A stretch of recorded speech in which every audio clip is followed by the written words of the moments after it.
사사기 16장 1절부터 14절까지 교독하겠습니다. 사사기 16장 1절부터 14절 1절부터 교독합니다.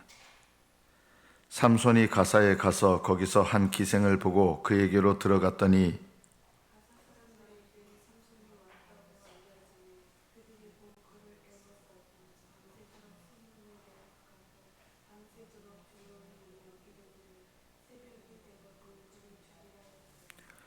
삼손이 밤중까지 누워있다가 그 밤중에 일어나 성문짝들과 두 문설주와 문빗장을 빼어가지고 그것을 모두 어깨에 메고 헤브론 앞산 꼭대기로 가니라.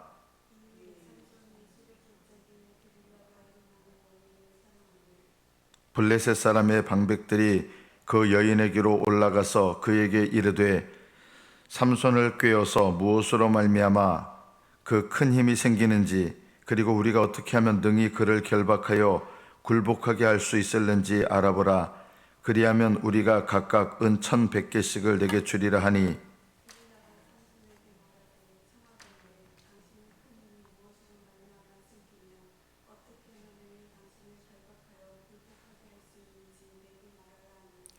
삼손이 그에게 이르되 만일 마르지 아니한 새 활줄 7으로 나를 결박하면 내가 약해져서 다른 사람과 같으리라.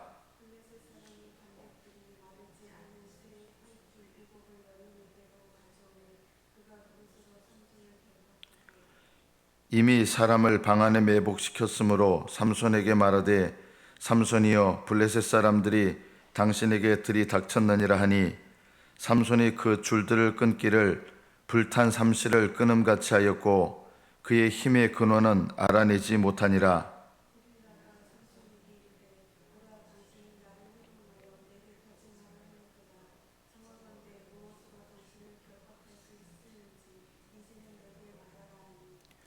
삼손이 그에게 이르되 쓰지 아니한 새 밧줄들로 나를 결박하면 내가 약해져서 다른 사람과 같으리라 하니라.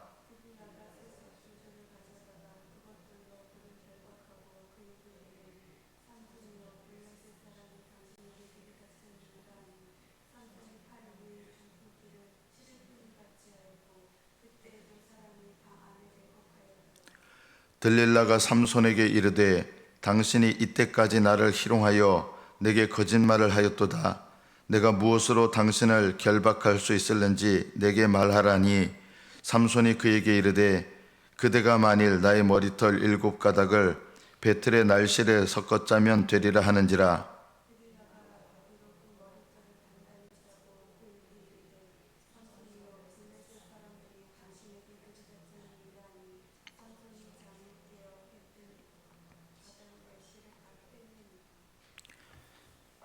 여기까지 받들어 읽겠습니다.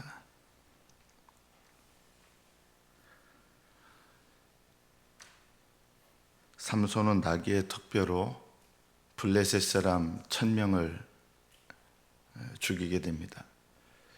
여러분, 이게 성경에 나와 있는 이야기이고 익숙해 있는 이야기이고 우리가 너무나 이 말씀을 어떻게 보면 성경에 기록되어 있는 이야기로 먼 옛날의 이야기처럼 들리기 때문에 이것이 아무렇지 않게 여겨지지만 이것이 실제 여러분 삶 속에서 이런 일이 일어났다고 보십시오.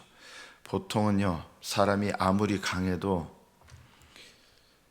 10명, 20명의 사람이 한꺼번에 달려들면 당해내지 못합니다.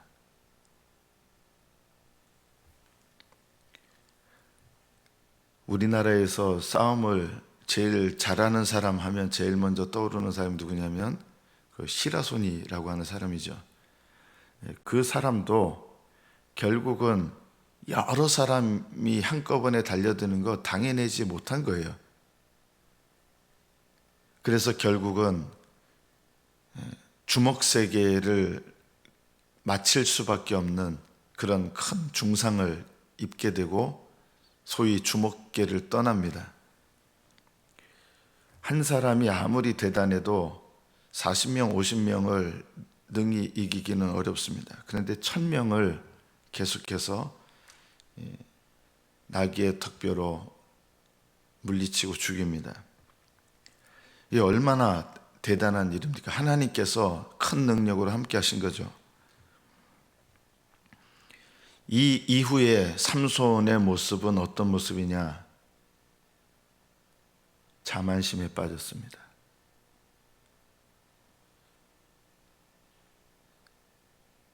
사람들이 자기를 경원시하는 것, 아주 이 원수 갚는 마음을 갖고 있을 거라는 것을 알지 않습니까? 1000명이나 죽였는데, 그런데도 이 삼손은 가사에 가서, 가사는 블레셋의 가장 중심적인 도시라고 할 수 있습니다. 5개의 큰 도시들로 구성되어 있는데 그 중에 가장 중심적인 곳이 가사거든요. 삼손이 1000명을 죽인 다음에 자기를 향하여 원수 갚는 마음을 갖고 있는 블레셋 사람들이 있다는 것을 알면서도 가사에 갔습니다. 무섭지 않다 이거죠.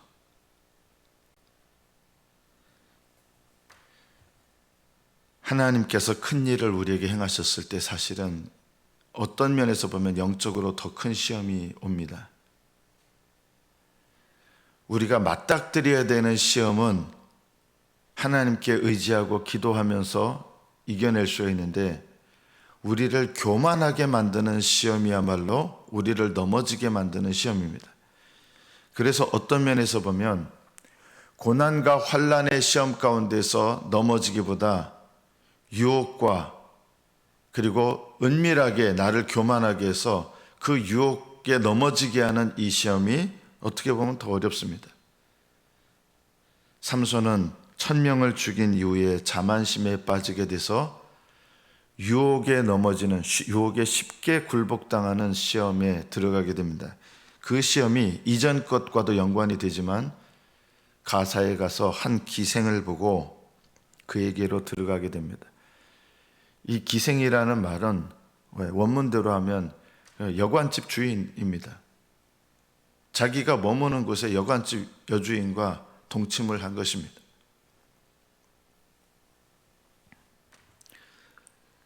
성적으로 문란한 거죠.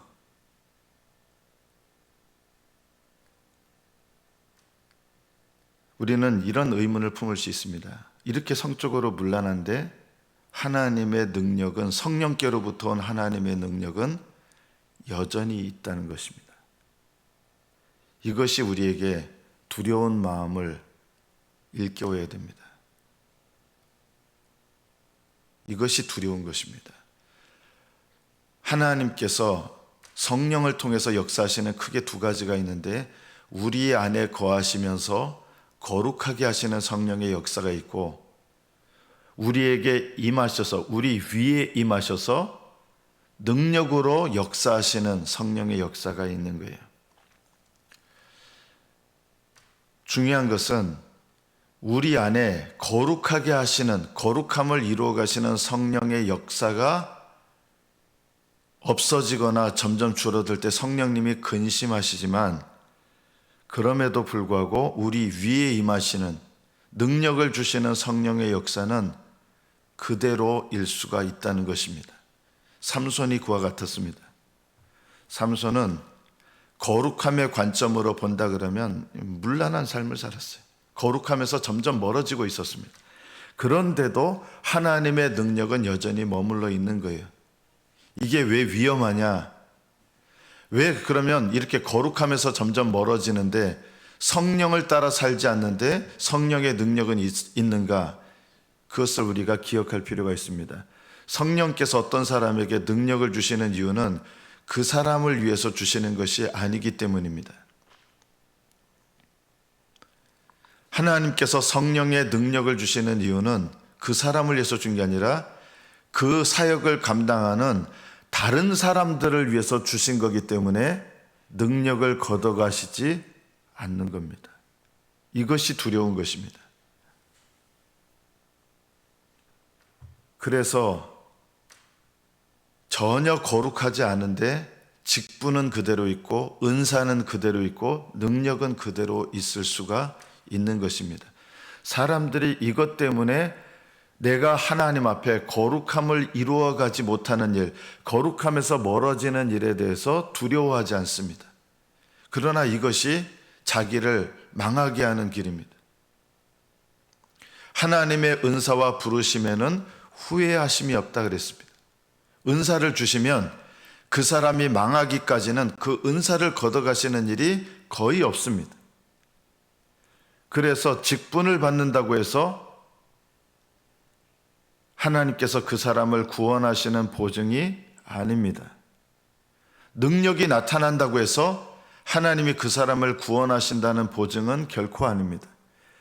그래서 죽을 때까지 능력이 나타나는데, 하나님의 능력이 나타나는데 정작 그 영혼은 지옥에 가는 경우가 많은 것입니다. 죽을 때까지 직분은 그대로 남아있는데 지옥에 가는 겁니다. 죽을 때까지 성령의 은사가 남아있는데 지옥에 가는 것입니다. 여러분, 직분과 은사와 능력은 하나님의 구원과 전혀 상관이 없습니다. 우리가 이것을 오늘 본문을 통해서 정말 중요하게 깨달아야 됩니다. 직분과 은사와 능력은 우리가 하늘나라에 들어가느냐 그렇지 않느냐와 상관이 없을 수 있습니다. 여전히 능력이 나타나는데, 성령의 능력이 나타나는데 결과적으로 그 사람이 이 세상에서 삶이 끝나면 지옥에 가는 사람들이 많은 거예요. 성령의 능력이 있는데, 주의 이름으로 병을 고치고 주의 이름으로 귀신 쫓는데 지옥 가는 거예요. 심지어 주의 이름으로 말씀을 전하는데, 권능으로 말씀을 전하는데 지옥 가는 거예요.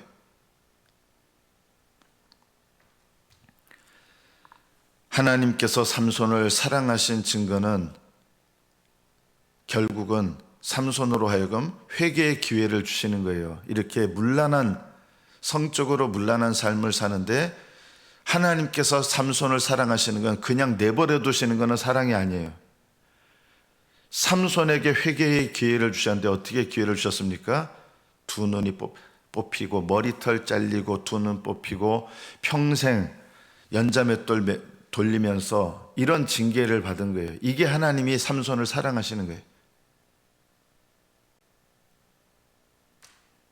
이 땅에서 징계를 받는 것이 하나님께서 사랑하시는 것입니다.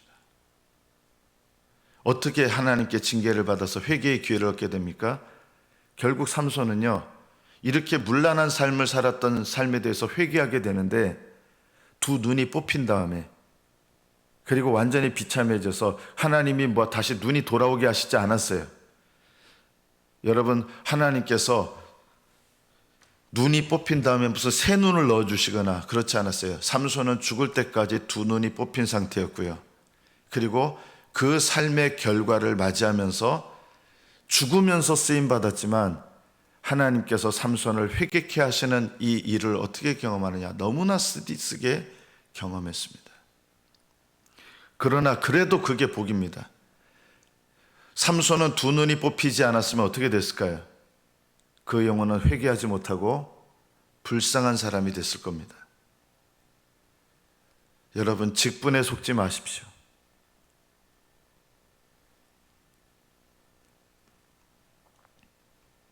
큰 직분일수록 상대적으로 천국에 들어가기가 더 어렵다는 것을 기억하십시오. 큰 능력을 받을수록 천국에 들어가기가 더 어렵다는 것을 기억하십시오. 상대적으로 그렇다는 것입니다. 왜 그렇습니까? 책임이 커지기 때문입니다. 하나님께서 나를 택하셨기 때문에 나는 지옥에 가지 않을 거야. 그런 쓸데없는 생각들을 버리십시오. 이것은 성경적인 생각이 결코 아닙니다. 하나님께서 저를 사랑하심을 믿습니다. 그래서 저는 결코 지옥에 가지 않을 것입니다. 그렇지 않습니다. 저는 하나님께서 택하셨다는 것을 분명하게 믿습니다. 그래서 결코 저는 지옥에 가지 않습니다. 천만에요. 하나님의 예정을 가지고 여러분의 불순종을 정당화하지 마십시오. 하나님께 돌아오지 않는 삶을 눈 감지 마십시오. 전혀 상관없습니다. 오히려 하나님께 택함받은 자의 특징이 이거예요. 믿고 돌아오는 사람이 택함받은 겁니다. 믿고 회개하는 자가 택함받은 자입니다. 하나님 앞에 죄를 깨닫고 회개하는 자가 택함받은 자입니다.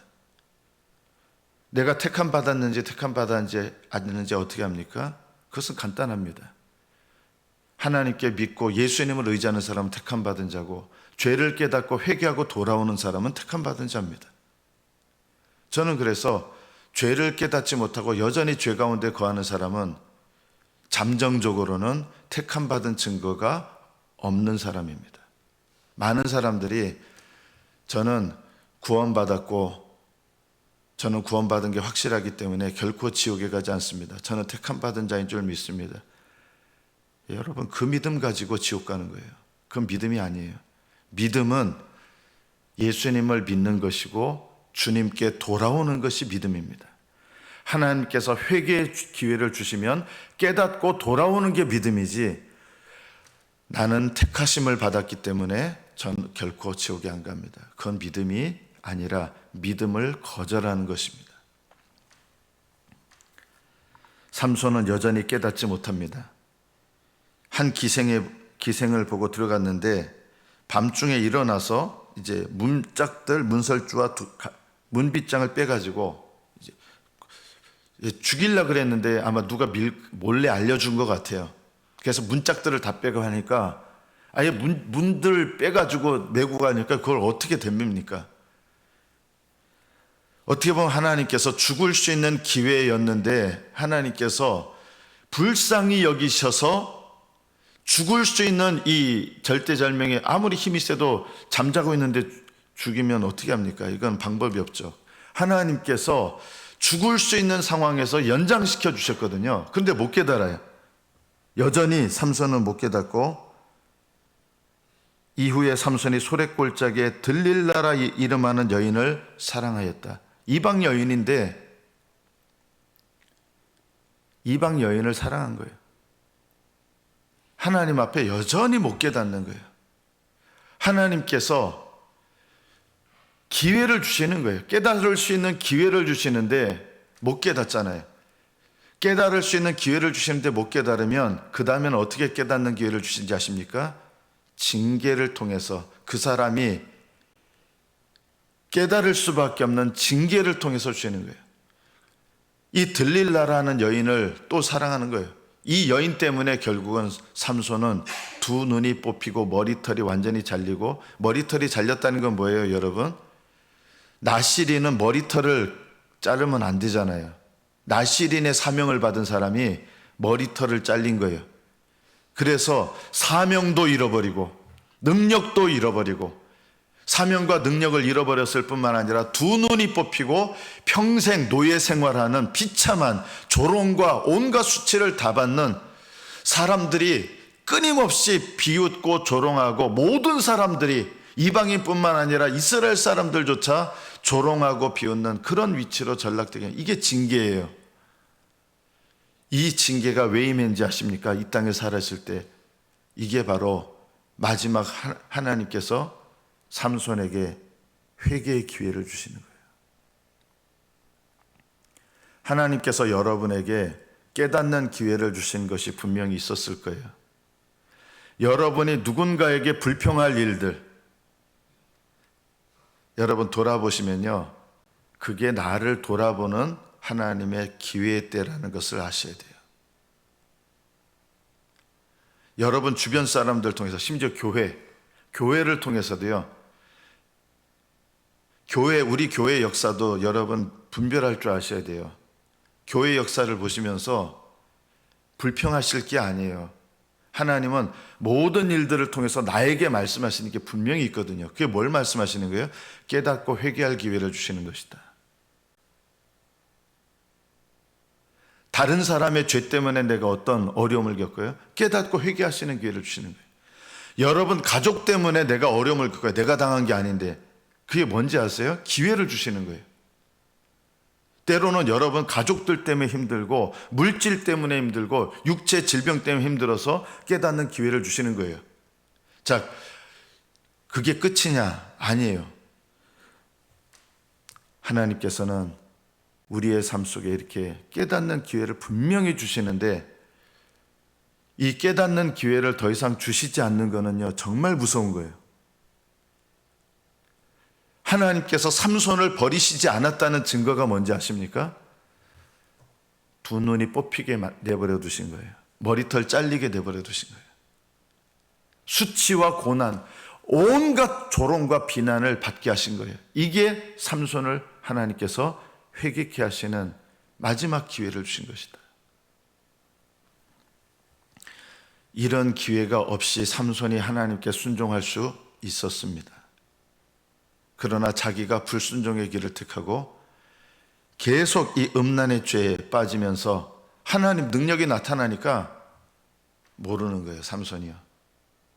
여전히 능력, 여러분 보세요. 이렇게 여관 여주인하고 동침하고 그 다음날 새벽에 보니까 문짝 다 빼가지고 능력이 나타나잖아요. 그러니까 회개를 안 하는 거예요. 그 다음에 또 어떤 일이냐면 들릴라라는 여인을 또 사랑하는 거예요. 이런 삼손의 모습이 내 모습일 수 있다는 것을 알아야 됩니다. 자주 반복되는 잘못. 여러분에게 자주 반복되는 잘못이 있을 것입니다. 그것을 놓고 하나님 앞에 진지하게 회개하셔야 됩니다.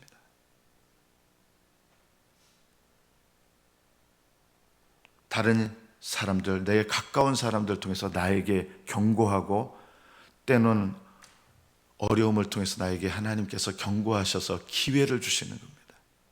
그 기회를 귀 막거나 눈 감지 말아야 됩니다. 다른 사람에게 핑계 대지 마십시오.